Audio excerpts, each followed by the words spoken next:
अखंडानंदाय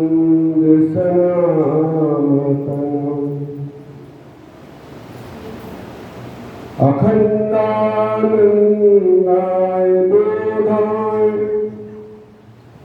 शोक संतापहारणं सच्चिदानंद रूपरसाय गोविंदाय नमो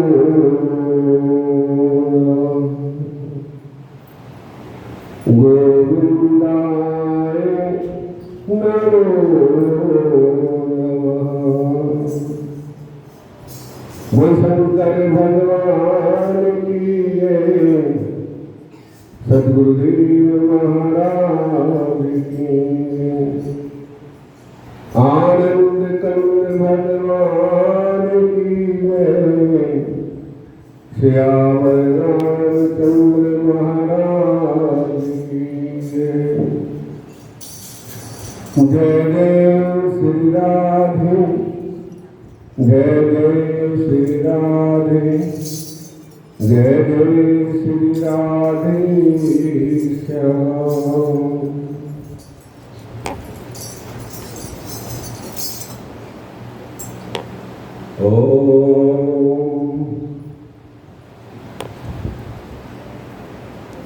नमो भगवते वासुदेवाय नमः। ओम नमो भगवते वासुदेवाय नमः।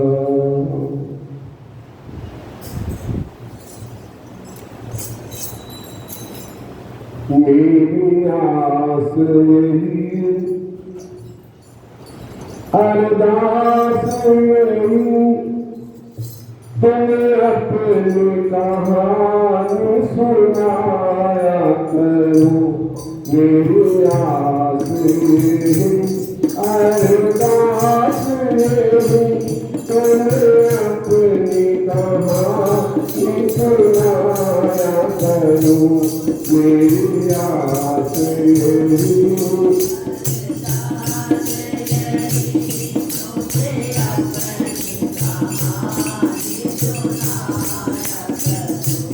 मेरी आस यही अरदास यही, तुम्हें अपनी कहानी सुनाया करो। मेरी आस यही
Oh,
रामचंद्र महाराज की जय, उमापति महादेव की जय। जय जय श्री राधे, जय जय श्री राधे श्याम। इस तरह कल हमने कथा सुनी गणेश जी का जन्म, फिर उनका विवाह और स्वामी कार्तिकेय जी रुष्ट होके चले गए।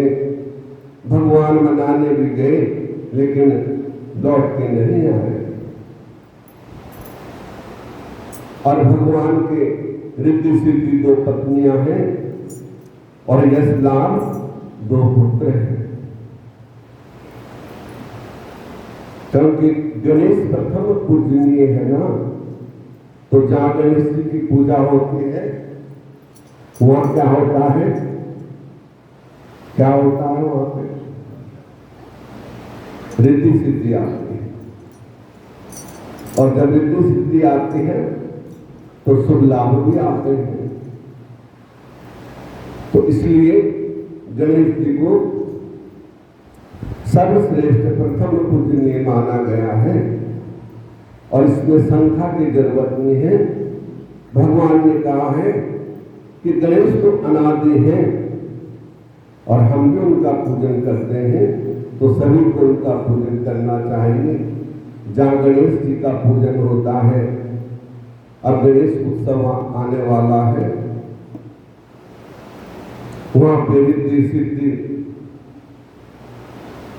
यश लाभ सब कुछ आता है। और बाद में भगवान की गणेश जी की पुत्री भी बताई गई जो संतोषी माता, जो संतोष देने वाली है। ठीक है ना, लेकिन उनका लेख शास्त्रों में नहीं आया है। वो तो जैसे भावना और से भगवान। तो संतोषी का अर्थ है संतोष। और शुक्रवार को उनकी पूजा होती है कि हर किसी का शुक्रिया हो, आज शुक्रवार है, बुरे वैष्णव से बच के रहो, ये माता संतोषी कहते हैं। और वो हर जगह है तो भक्ति ना, जो भक्त होता है उसकी हर जगह भगवान रक्षा करते हैं, किसी भी रूप में करें। तो इस तरह भगवान ने राक्षसों का संहार किया।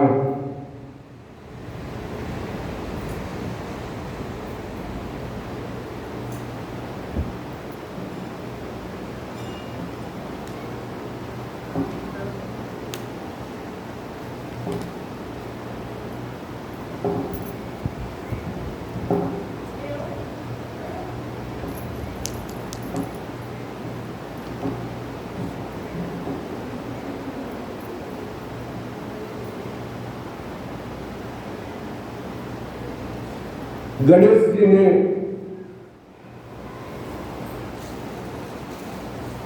ब्रह्मा जी कहते हैं कि सब गण शिव जी की आज्ञा से वहां जाकर उस द्वारपाल का उस परिचय पूछने लगे और कहने लगे यदि तू जीना चाहता है तो यहाँ से दूर हो जा। पर गणेश जी क्रुद्ध हो हाथ में दंड लिए उनसे निर्भय होकर बोले कि तुम सब यहाँ से दूर चले जाओ, मेरा विरोध करना अच्छा नहीं है। गणेश जी के वचन सुनकर शिव जी गण हंसे और कहने लगे कि हमें शिव जी ने भेजा है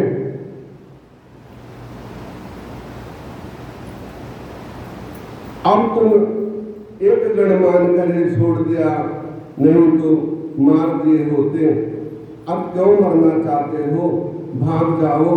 ये सुनकर निर्भय पार्वती पुत्र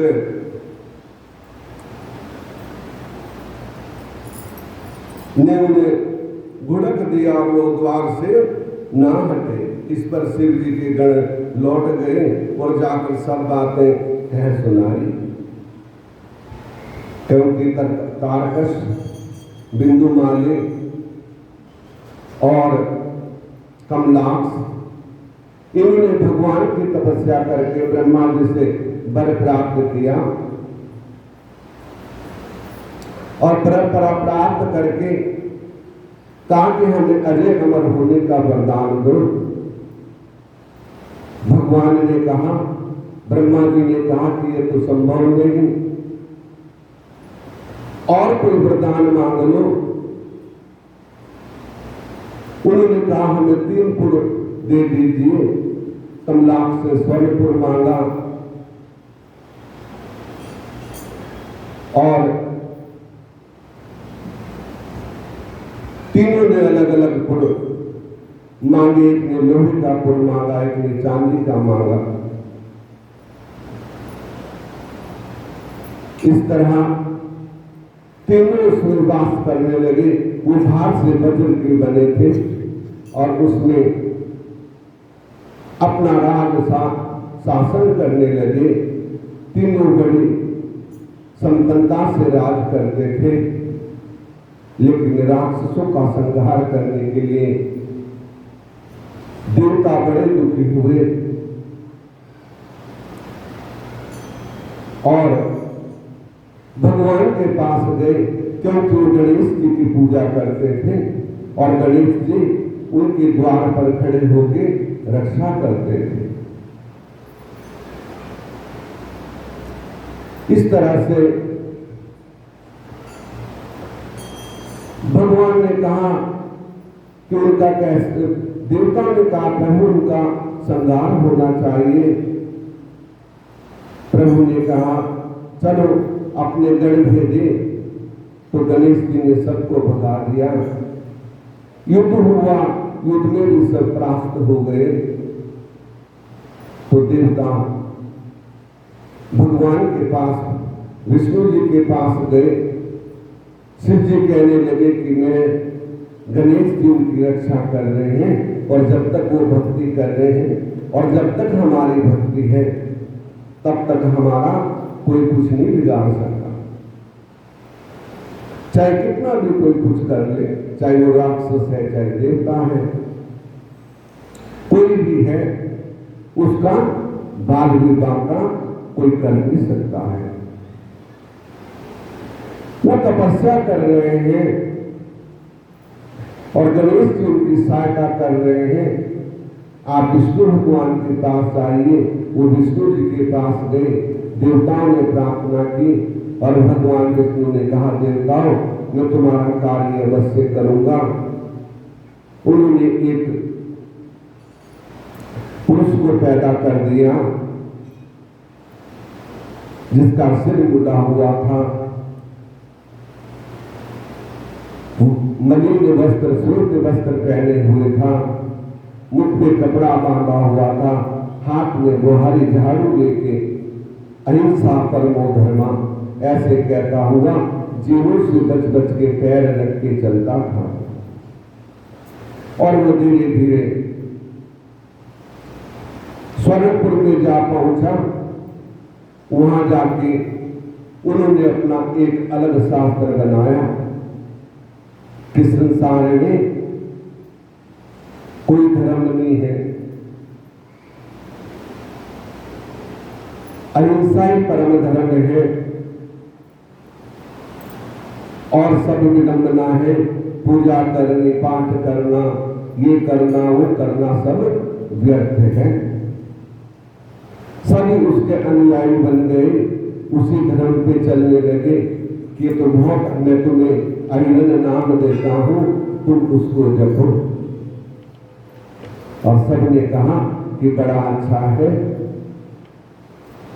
जैसे आज हम लोग भी कहते हैं ना कि हम उसके शिष्य बन गए, हमने तो पूजा पाठ छोड़ दिए, श्राद्ध करना भी छोड़ दिया, सारे काम छोड़ दिए, बस अब तो हम नाम जपते, हमने नाम ले लिया। ऐसा ही उस समय भी हुआ था। तो जब धर्म लुप्त हो जाता है तो विपत्ति आती है, क्योंकि ये सनातन धर्म है। सनातन धर्म क्या है कि सेवा करना, सत्य कर्म करना, यज्ञ करना, यज्ञ करवाना, पूजा पाठ करना, पुत्र कर्म करना, दीन दुखियों की सेवा करना। तो सभी धर्म छोड़ दिए और सभी धीरे धीरे तीनों पुर में कमलाक्ष भी, गुंगुमाली भी और सदाक्ष भी, तीनों जो है उनके शिष्य बन गए। और जब शिष्य बन गए तो वहां धर्म लुप्त हो गया। कोई यज्ञ नहीं होता था, कोई पूजा पाठ नहीं होता था, और जहां यज्ञ ना हो फिर वहां पे भूत प्रेत बसते हैं। जहां यज्ञ होते हैं वहां सात्विक ऊर्जा आती है, देवताओं का वास होता है, अदृश्य रूप से वहां दिखाई नहीं देता है, वहां भगवान का वास होता है। हाँ, अनुभव जरूर होता है, कभी कभी अनुभव जरूर होता है भक्तों को कि भगवान साक्षात खड़े हैं। ये मेरा अनुभव है। जिसकी सच्ची भावना उनके चरणों में लगी हुई है तो उसे कभी कभी ऐसा आभास होता है, और प्रभु उस समय अवश्य वहां होते हैं। सत्य बात है, वो अवश्य अदृश्य रूप से वहां विराजमान होते हैं। धीरे धीरे दिनपुर जो है भ्रष्ट हो गए, उनके और भी शिष्य बन गए, काफी शिष्य हो गए, उन्होंने और दीक्षा दे दी, और भी संत बन गए। इस तरह दिनपुर में जो है वो धर्म तो रहा नहीं, केवल सब नामधारी बन गए। ठीक है ना? क्यों यज्ञ बंद हो गया, दान पुण्य बंद हो गया,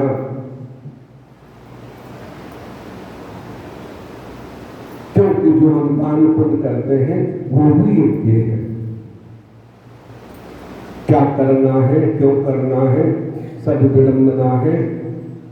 बस इन्हीं बातों में वो लग गए और धीरे धीरे भगवान को क्रोध आया और भगवान ने वहीं से एक अस्त्र चलाया और तीनों पुरों को नष्ट कर दिया। केवल वो मुंडी बच गए। वो कहने लगे, प्रभु तुमने इन तीनों पुरों को तो नष्ट कर दिया, लेकिन हम क्या करें, कहां जाएं? उन्होंने कहा, तो मरुभूमि में जाओ। मरुभूमि कहां है? जो राजस्थान है वो मरुभूमि, उसे मरुभूमि कहा गया है, और वहां तुम्हारा राज्य होगा। अब तुम लुप्त हो जाओगे, लेकिन कलयुग आने में तुम्हारा प्रचार होगा, और तुम्हारे धर्म को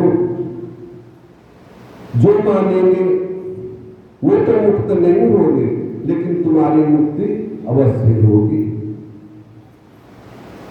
तो कलयुग में वो धर्म चला।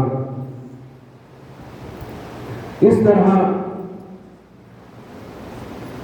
संत कुमार जी बोले कि एक समय जब समुंदर का पुत्र एक बार माता पार्वती और शिव जी बैठे थे। उन्होंने माता ने भगवान के नेत्र बंद कर दिए और सारे संसार में अंधकार फैल गया।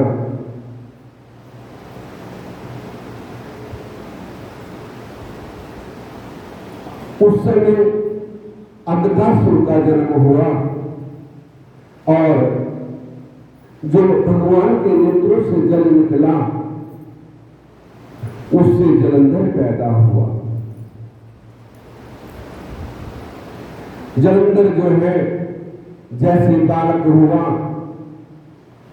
उस जल को समुद्र में छोड़ दिया और वो जल समुद्र में एक आकार पिंड आकार बन गया और वो गंगा सागर में जाके एक बालक का रूप धारण कर लिया। वो बालक जोर जोर से चिल्लाने लगा। तीनों लोग उसकी आवाज से तृप्त हो गए कि ऐसा कौन बालक है जो इतनी जोर से चिल्ला रहा है। उसी समय वहां ब्रह्मा जी आए। ब्रह्मा जी ने उस बालक को उठाया और उठा के जैसे गोद में लिया तो उसने ब्रह्मा जी की जोर से दाढ़ी पकड़ ली और इतनी जोर से पकड़ी कि ब्रह्मा जी की आंखों से आंसू बहने लगे। तो भगवान ने कहा कि तुम्हारा नामकरण हो गया, तुम्हारा नाम, तुमने मेरे आंखों से आंसू निकाले हैं, जल निकाला है, इसलिए तुम्हारा नाम जलंधर होगा। उसका जात संस्कार किया कि तुम पैदा होते ही तरुण हो जाओगे और वो तरुण हो गए और बिंदुमाली की पुत्री के साथ उनका विवाह भी कर दिया। स्वयं कुमार जी बोले, समय जब समुद्र का पुत्र जलंधर अपनी स्त्री सहित असुरों से सम्मानित हो सभा में बैठा था तो परम क्रांतिमान भृगु जी वहां आ पहुंचे, जिनके तेज से सब दिशाएं प्रकाशित हो रही थी। तब गुरु को आया देख असुरों सहित सागर पुत्र ने उठकर बड़े आदर से उन्हें प्रणाम किया और तेजस्वी भृगु जी ने उन सबको आशीर्वाद दिया। फिर उनको एक दिव्य आसन पर बिठा वे दिव्य यथास्थान बैठा और सागर पुत्र को नम्रता से ये प्रश्न किया कि गुरुजी, राहुल का सिर किसने काटा था? ये आप हमें बताइए। इस प्रकार शुक्राचार्य ने विरोचन पुत्र हिरण्यकश्यप को उसके धर्मात्मा पौत्र का परिचय देकर देवता और असुरों द्वारा समुद्र मंथन संक्षेप में सब कथा कहकर बता के समुद्र से अमृत निकला तो उसे देव रूप राहु पीने चला। इस पर इंद्र के पक्षपाती भगवान विष्णु ने ही राहु का सिर काटा है। ये सुनते ही जलंधर के नेत्रों से क्रोध लाल हो गए। उसने घसमास नामक दूत को बुलाकर गुरु का कहा हुआ सब वृत्तांत सुनाया और ये अज्ञानी कि तुम शीघ्र ही इंद्रपुरी में जाकर उसे मेरी शरण में लाओ। घसमास जलंधर का निपुण दूत था। वो शीघ्र ही इंद्र की सुधर्मा नामक सभा में जा पहुंचा और जलंधर के शब्दों में कहा, हे देवधम, तुमने समुद्र को क्यों मथा? मेरे पिता के सब रत्नों को क्यों ले लिया? ऐसा कहकर तुमने अच्छा नहीं किया। यदि तुम अपना भला चाहते हो तो सब रत्नों को सहित देवताओं के साथ मेरी शरण में आ जाओ, अन्यथा सुरधन तेरे लिए ये बड़ा पाप होगा। इंद्र बहुत विस्मित हुआ और कहने लगा, पहले मेरे भय से सागर ने सब पर्वतों को अपने कुक्ष में क्यों स्थान दिया? उसने मेरे शत्रु दैत्यों को क्यों रक्षा की? इसी कारण मैंने उससे सब रत्न हरण कर लिए। इन्हीं की ऐसी बात सुनकर वो दूत शीघ्र ही जलंधर के पास आया और सब बातें कह सुनाई। उसे सुनते ही वो दैत्य मारे क्रोध के अपने ओठ फड़फड़ाने लगा और देवताओं को जीतने के लिए उसने उद्योग प्रारंभ किया। फिर तो सब दिशाओं पताल करोड़ों करोड़ों दैत्य उसके पास आने लगे। शुंभ निशुंभ आदि करोड़ों सेनापतियों के साथ जलंधर युद्ध करने लगा। शीघ्र इंद्र ने नंदन वन में उसने अपनी सेना उतार दी। वीरों की शंख ध्वनि और गर्जना से इंद्रपुरी गूंज उठी। अमरावती छोड़ देवता उससे युद्ध करने चले। भयानक मार काट हुई। असुरों के सुर आचार्य शुक्राचार्य ने मृतक संजीवनी से असुरों को जिलाने लगे। उधर बृहस्पति जी द्रोणगिरी से सजीवन भुर्गी लाके देवताओं को जिलाने लगे। बड़ा भयानक युद्ध हुआ।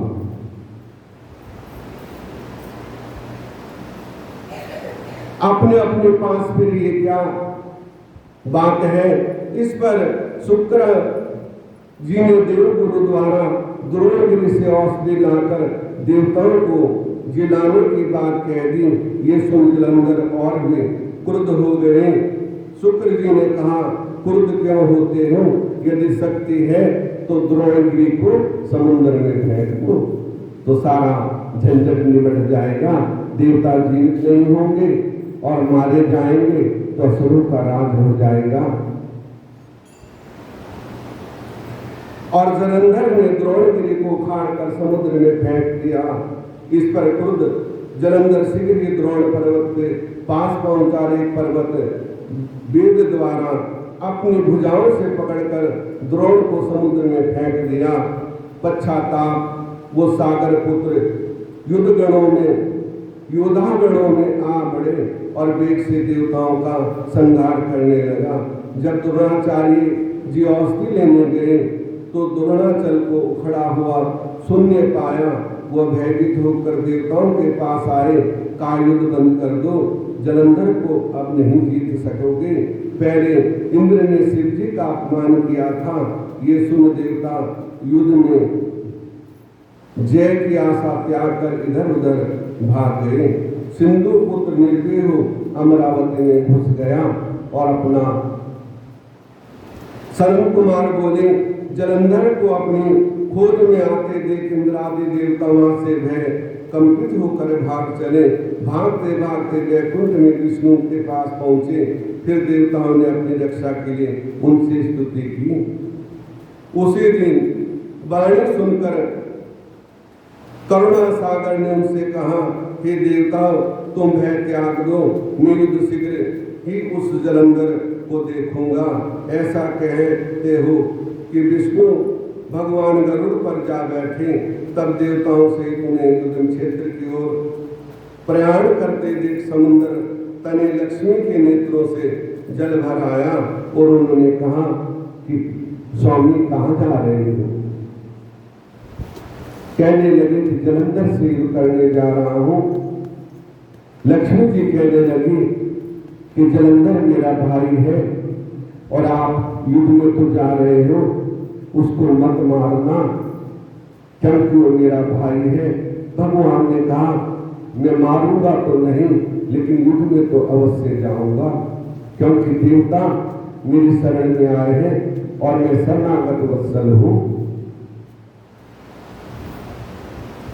और विष्णु भगवान युद्ध में गए और जैसे जलंधर के साथ युद्ध हुआ, युद्ध करने लगे।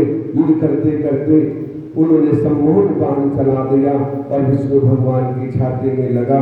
विष्णु भगवान नृत्य करने लगे।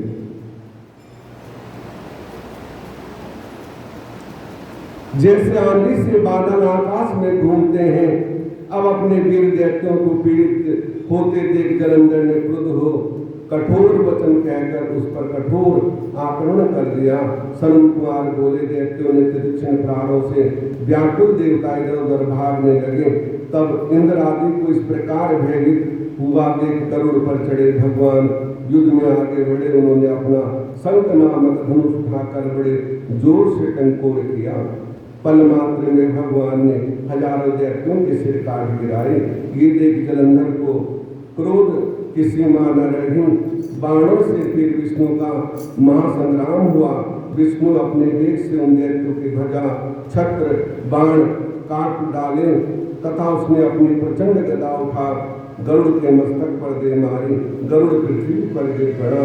साथ ही क्रोध से उस दैत्य ने अपने कोट फड़फड़ाते हुए विष्णु की छाती में एक तीक्ष्ण बाण मारा। इससे उत्तर में विष्णु ने उसकी गदा काट दी। सारंग धनुष पर बाण चढ़ाकर उसको बांधना प्रारंभ किया। जलंधर भी इन्हीं पर अपने पैने बाण चलाता रहा, बरसाने लगा। इसी समय जलंधर ने विष्णु को कई पैने बाण मारकर विष्णु धनुष को काट दिया। धनुष के कट जाने से भगवान ने गदा ग्रहण कर ली और शीघ्र ही जलंधर को खींच कर मारा, परंतु उस अनिमित अमोघ गदा मारने से भी उस पर मां दैत्य पर कुछ भी चलायमान न हुआ। मंदोमत हाथी के सामान, फूल की माला के सामान, साथ ही उस युद्ध दुर्मद ने अत्यंत ही क्रुद्ध होकर एक अग्निमुख त्रिशूल उठाकर विष्णु पर छोड़ दिया और विष्णु जी शिव के चरणों का स्मरण कर नंदन नामक त्रिशूल से उसका खड़ग को छेदन कर दिया। जलंधर ने झट कर विष्णु की छाती पर जोर का मुष्टिका मारा। उसके उत्तर में भगवान ने भी उसकी छाती पर अपनी मुष्टिका प्रहार किया। फिर दोनों घुटने टेक बाणों से, मुष्टिकाओं से बाणु युद्ध करने लगे। कितनी देर तक भगवान उसके साथ युद्ध करते रहे, उसने उसको बड़ा आश्चर्य हुआ। भगवान उस दैत्य के मेघवाणी में बोले, रणदुर्मुद दैत्य श्रेष्ठ, तू धन्य है। इस महायुद्ध में इतना बड़े बड़े आयुध से भयभीत न हुआ। तेरे महायुद्ध से मैं बड़ा प्रसन्न हूँ। तू जो चाहे वर मांग। मायावती की ऐसी वाणी सुनकर जलंधर ने कहा, भाऊ यदि आप मुझ पर प्रसन्न हैं तो ये वर दीजिए कि आप मेरी बहन के साथ मेरे घर में निवास करें। उसने ऐसे वचन सुनकर विष्णु को खेद तो हुआ, किंतु इसी क्षण उन्होंने देवी ने तथास्तु कह दिया। अब विष्णु सब देवताओं के साथ जलंधरपुर में जाकर निवास करने लगे। जलंधर अपनी बहन लक्ष्मी और देवताओं सहित विष्णु को वहां पाकर बड़ा प्रसन्न हुआ। देवों के स्थानों पर दैत्यों को स्थापित कर जलंधर पृथ्वी का आया, निशुल्क को पताल और स्थापित कर दिया। देव दानव यज्ञ गंधर्व सर्प राक्षस मनुष्य आदि सबको अपना वंशवर्ती बना लिया, पर शासन करने लगा। उसने धर्म सत्य में सभी सुखी थे, उसके धर्म राज्य में सभी सुखी थे। दान भी करता था, यज्ञ भी करता था, सब कुछ करता था और सभी उसके राज्य में सुखी थे। कि विष्णु भगवान को उन्होंने अपने नगर में रहने को कहा तो सभी देवताओं के साथ रहने लगे। सनंद कुमार बोले, मुनिवर तब उसको इस प्रकार धर्मपूर्वक राज्य करते हुए भ्रांत भाव को देख देवता शुद्ध हो गए। उन्होंने देवादि देव शंकर का मन में स्मरण करना प्रारंभ किया। कितनी पहली स्तुति की, तब भक्तों की कामना पूर्ण करने वाले शंकर ने नारद जी को बुलाकर देव कार्य करने की इच्छा से उनको वहां भेजा। शंभु भक्त नारद शिव की आज्ञा से देवपुरी में गए। इंद्र सभी देवता व्याकुल से उठ नारद की स्तुति करने लगे। उत्कंठित भरे दृष्टि से सबने नारद जी की ओर देखा, अपने समस्त दुखों को कहकर उसे नाश करने की प्रार्थना की। नारद जी ने कहा, मैं जानता हूँ, इसलिए दैत्यराज जलंधर के पास जाने की इच्छा करता हूँ। ऐसा कहते हुए नारद जी देवताओं को आश्वासित कर जलंधर की सभा में आए और जलंधर ने नारद जी के चरणों की पूजा की। हंसते हुए कहा, हे ब्राह्मण, कहिए आप कहाँ से आ रहे हो और कहाँ पर आपने क्या क्या देखा, यहाँ कैसे आए, मेरे योग्य जो हो उसकी आज्ञा दीजिए। नारद जी बोले, दानवराज तुम धन्य हो, क्योंकि इस समय सब लोगों में रत्नों के भोक्ता तुम ही हो। तुम्हारी नगरी की तो बड़ी शोभा है। क्यों नारद जी हैं। आपकी नगरी की शोभा तो बड़ी है। देवता सब आपके यहाँ विराजमान हैं, सभी काम कर रहे हैं, मुझे बड़ी प्रसन्नता है। और आपकी सभा क्या वर्णन किया जाए, लेकिन एक कमी है। वो कहने लगे कौन सी कमी है, ऐसी कौन सी कमी है जो यहां नहीं है। वो कहने लगे बस एक कमी है। जलंधर कहने लगे नारद जी बताइए तो वो कौन सी कमी है जिसे मैं पूर्ण कर सकूं कि आपके पास सारे रत्न हैं, 14 बहुत हैं, एक छत्र राज्य है, लेकिन स्त्री रत्न नहीं। जो रत्नों में स्त्री है वो तो उस बूढ़े शंकर के पास है, शिव के पास है, वो आपके महल के योग्य है।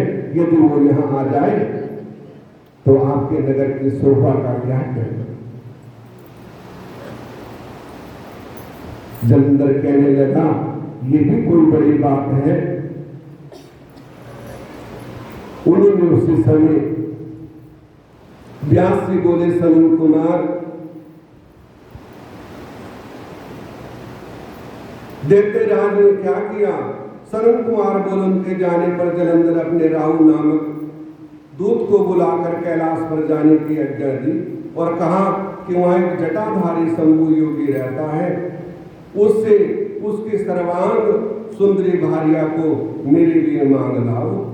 तब उसने ऐसे वचनों को सुनकर वो दूत शिव स्थान में पहुंचा, परंतु नंदी ने उसे भीतर सभा में जाने से रोक दिया।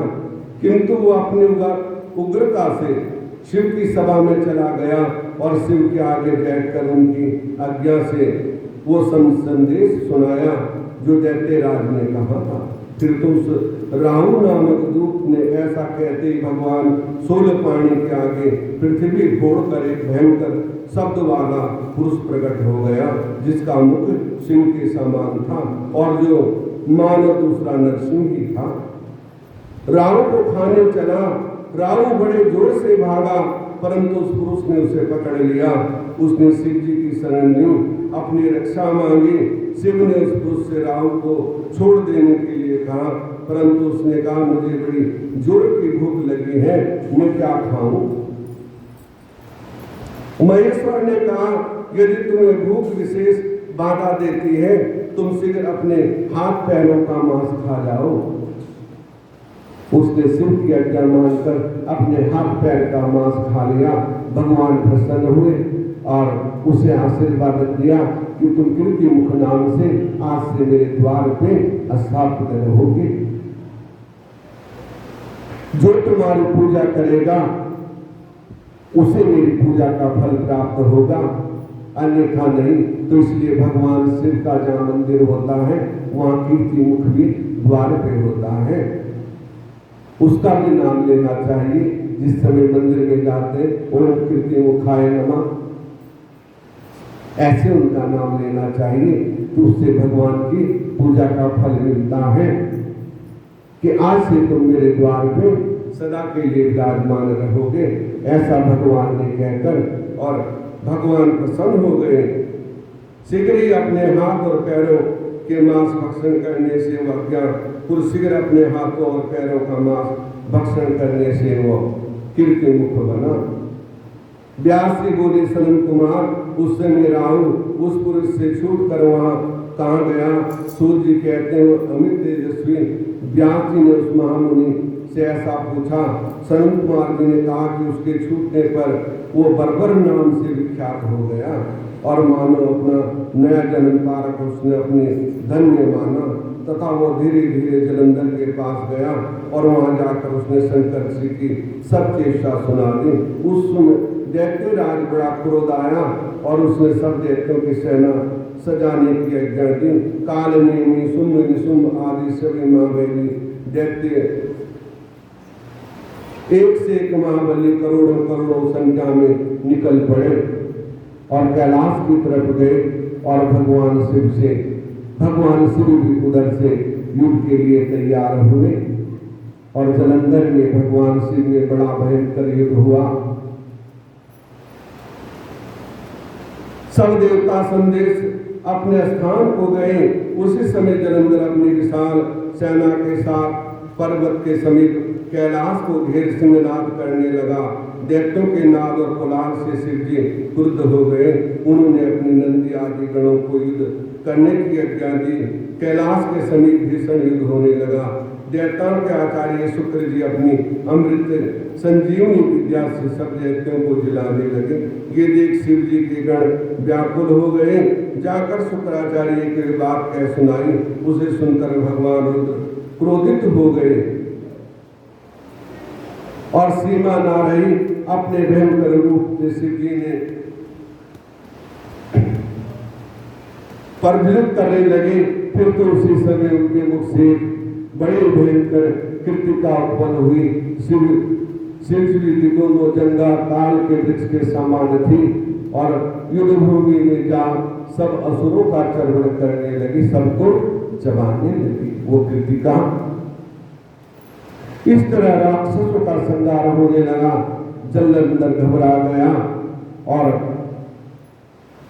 युद्ध भूमि छोड़ इस पर उनके सुमन सोमकाल ने पर बड़ी कठिन प्रहार करना प्रारंभ किया। और ऐसा शिव जी ने नंदी आदि वीर गणों भी शिष्य गणेश और स्वामी कार्तिकेय जी ने अपने गणों को रोक कर दैत्यों का भीषण युद्ध करना प्रारंभ किया।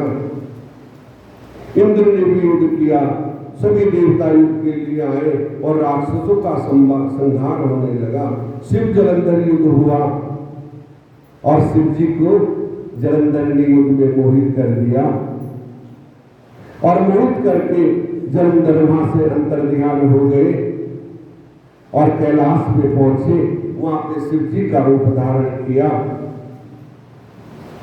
शिव जी का रूप धारण करके और जैसे माता ने देखा कि शिव आ रहे हैं और माता को जालंधर ने देखा तो उनका वीर्य स्खलित हो गया। माता समझ गई कि शिव नहीं कोई दानव है और माता वहां से अंतर्ध्यान हो गई।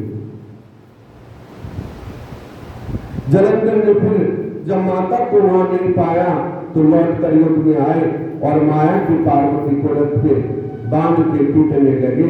भगवान ने जब देखा तो भगवान बड़े व्याकुल हुए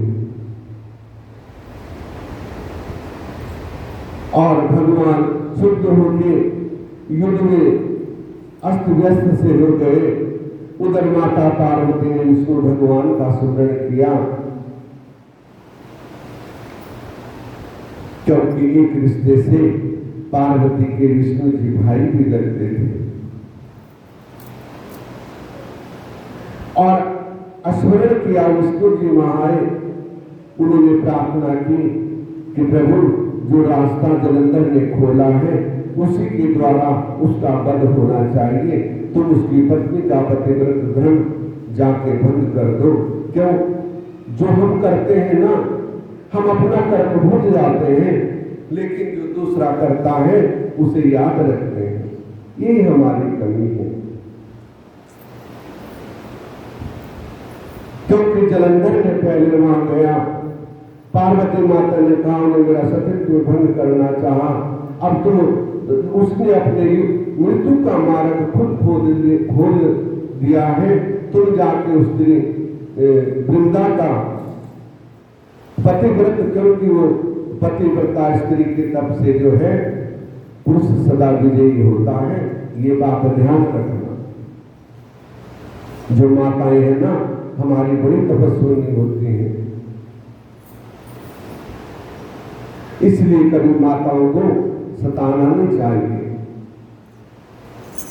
यदि कोई पाप हो भी जाए तो वहां से उठ के चले जाओ।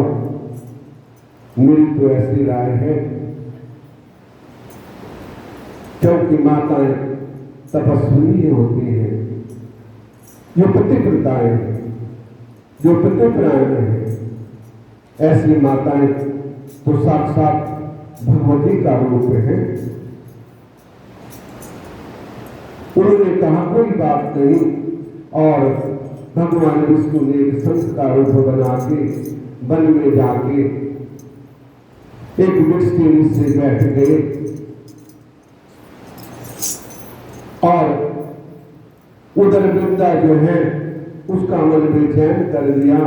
वो कभी छत पे चढ़े, कभी नीचे आए, कभी कार्य में जाए, कभी उद्यान में जाए, लेकिन कहीं उसका मन नहीं लग रहा था, मन बेचैन था।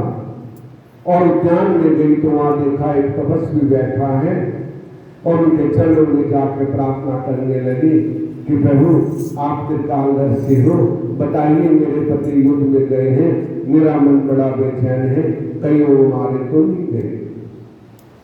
उसी समय भगवान ने दृष्टि ऊपर की और 2 बानर आ गए और फिर दृष्टि ऊपर की, भौं की दृष्टि की तो जलंधर का धड़ और सिर वो उठा के वहां रख दिया तो वृंदा रोने लगी। उसी समय विष्णु ने कहने लगे मैं तुम्हारे पति को जीवित कर देता हूं। वृंदा कहने लगी बड़ी कृपा होगी और भगवान ने उनके शरीर में प्रवेश करके मायावी रूप बना लिया और वृंदा के साथ कई वर्षों तक सहवास किया। उधर युद्ध होता रहा।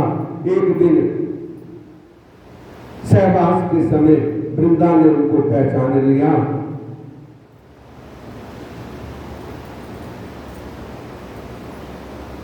और कहने लगी कि तुम मेरे पति नहीं हो, जलंधर नहीं हो, तुम तो कोई और हो, क्योंकि तुम्हारे भाव कुछ और हैं।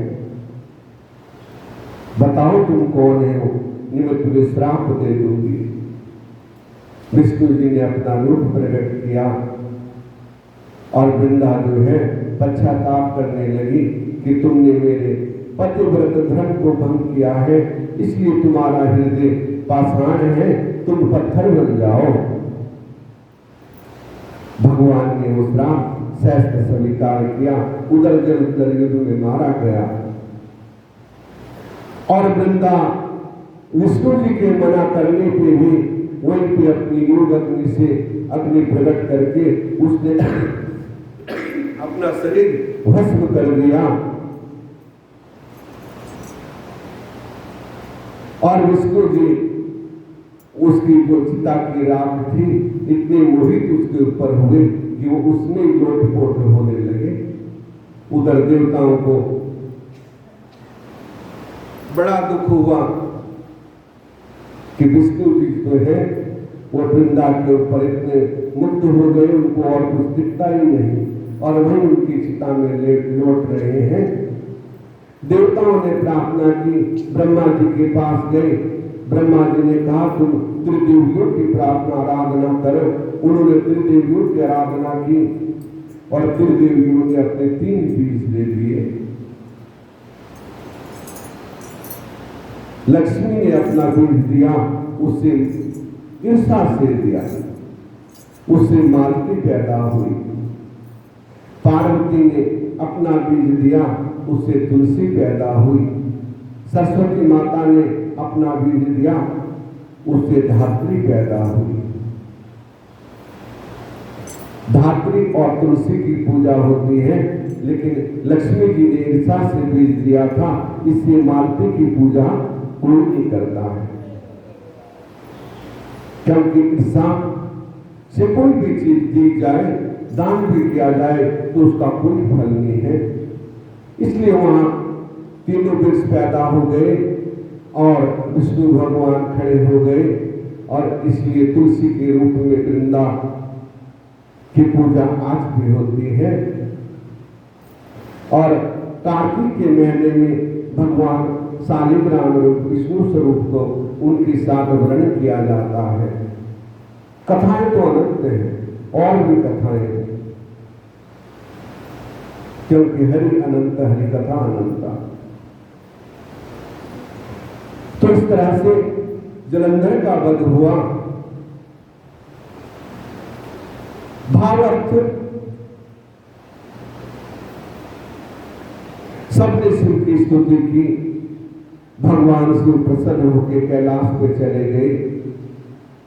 कहने का अर्थ यह है कि जब जब धर्म की हानि होती है तब तब भगवान जो है अपना रूप धारण करते हैं और हम भक्तों का कल्याण करते हैं, हम भक्तों की रक्षा करते हैं, सभी भक्तों की रक्षा करते हैं। इसलिए हर युग में भगवान प्रकट होते हैं। और जब जब देवताओं पे अत्याचार होता है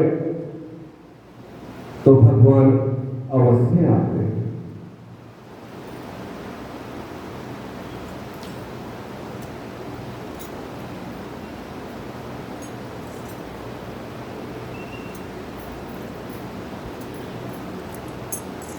गिरधारी जिनका सहारा तेरा नाम है, हम दुनिया वालों से क्या काम है। हो गिरधारी जिनका सहारा तेरा नाम है, हम दुनिया वालों से क्या काम है। हो गिरधारी जिनका सहारा तेरा नाम है, हम दुनिया वालों से क्या काम है। जुड़ते बंधन जुड़ती दुनिया, जुड़ता है ये तारा। जुड़ते बंधन जुड़ती दुनिया, जुड़ती है ये तारा। जुड़ता जुड़ता आना जाना, जुड़ती है ये तारा। जुड़ता जुड़ता आना जाना, जुड़ती है ये माया। साथ तेरे नाम ये तारी, जिनका सहारा तेरा नाम है, ये हमें दुनिया वालों से क्या काम है। हो गिरधारी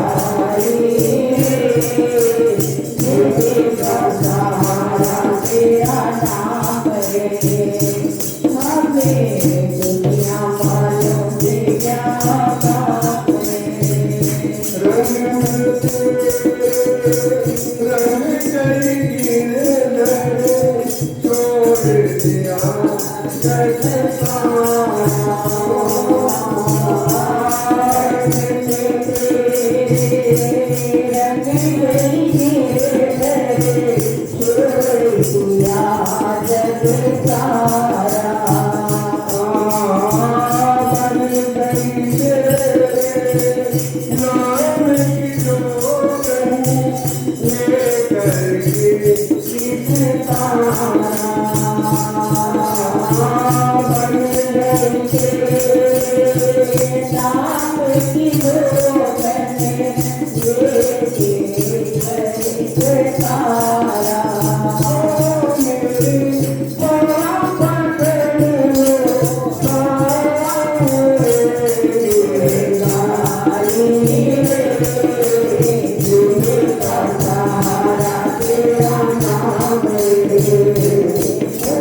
दुनिया वालों से क्या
तो इस तरह जिनका प्रभु का नाम का सहारा है, कष्ट तो आएंगे, अवश्य आएंगे, लेकिन प्रभु खुद कष्ट दूर करने आते हैं। वो किसी भी रूप में आए और वो कष्टों को दूर कर देते हैं, क्योंकि भक्त वही है जो अपने प्रभु से कुछ नहीं मांगता। भगवान ने बार बार कहा है कि मैं सब जानता हूं, मैं सब कुछ देख रहा हूं। और जो सच्चा भक्त है प्रभु का, उसके कष्ट दूर करने वो स्वयं चले आते हैं, किसी के रूप में आए, किसी का रूप बना के आए। ये सत्य बात है, करानी तो करके देख लो, बिल्कुल सत्य है। जब प्राण लबों पे आ जाते हैं ना, तो भगवान स्वयं आते हैं, तब सजदा मंजूर होता है। भगवान देखते हैं कि कितनी क्षमता है, कितनी क्षमता है इसके अंदर, कितना सहन कर सकता है। और जब अति हो जाता, अति हो जाती है, तो भगवान अति का अंत करने अवश्य आते हैं। ये सत्य है, तो चिंता नहीं करनी चाहिए। चिंता तो सतनाम की और न चितवे दास, जो कुछ चितवे नाम बिन सोई काल की फांस। कोई काल की फांस है, इसलिए नाम की चिंता करनी चाहिए। जो कुछ कोई कह रहा कहने दो। ठाकुर हमरे रमण बिहारी, हमें रमण बिहारी के, साधु सेवा धर्म हमारा, कामना दुनियादारी से। कोई भला कहे या बुरा कहे, हम हो चुके रमण बिहारी के। ऐसी भावना होनी चाहिए कि हम तो प्रभु के हो चुके। कोई भला करे, बुरा कहे, अच्छा करे, जो कुछ कहे, हम तो प्रभु के हैं। हमें नहीं कह रहा है, उसे कह रहा है। और वो जब अति हो जाती है तो प्रभु अवश्य आते हैं और भक्तों की रक्षा करते हैं। यही सत्य है और ये कथा का सार अंश है, यही भाव है। तो आज यही कथा को विश्राम देते हैं और एक भजन हमारे ये बोलेंगे सिद्धि का बड़ा अच्छा भजन सुनाते हैं और उसके बाद हनुमान चालीसा बोलना और फिर आरती होगी। बोल शंकर भगवान की।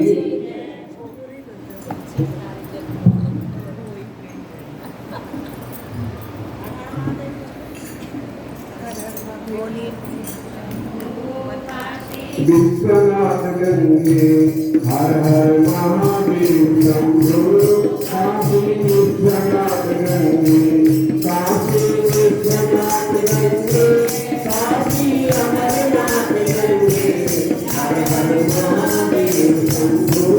काशी विश्वनाथ गंगे, हर हर महादेव शंभो। काशी विश्वनाथ गंगे।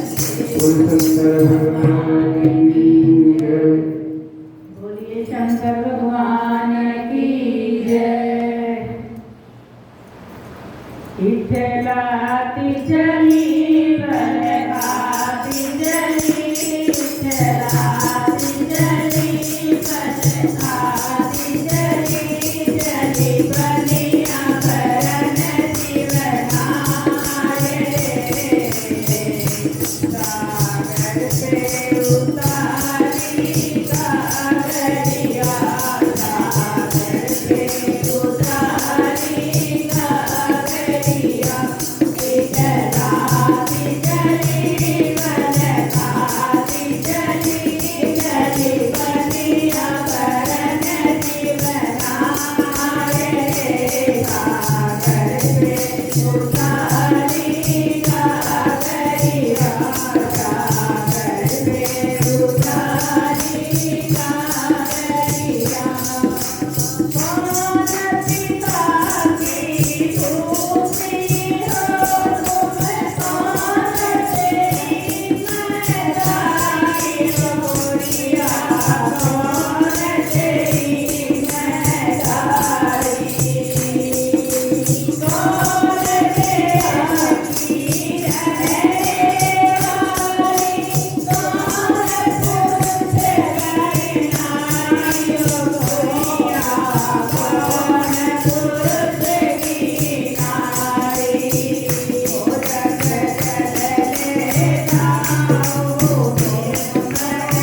रूप देख के सागर बोला कैलाश पे क्यों जाए हो गोरिया कैलाश पे क्यों जाए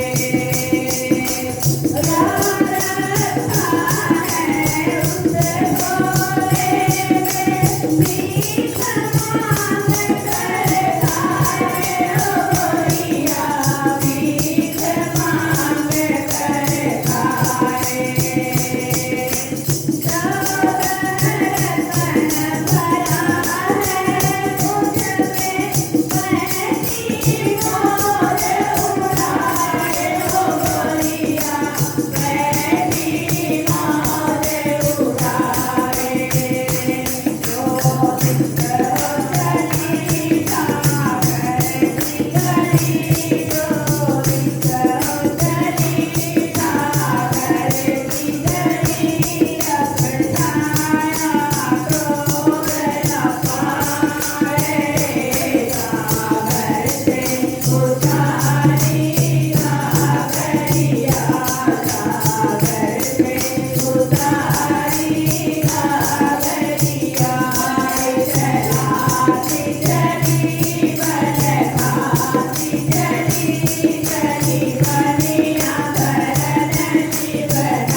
Bye.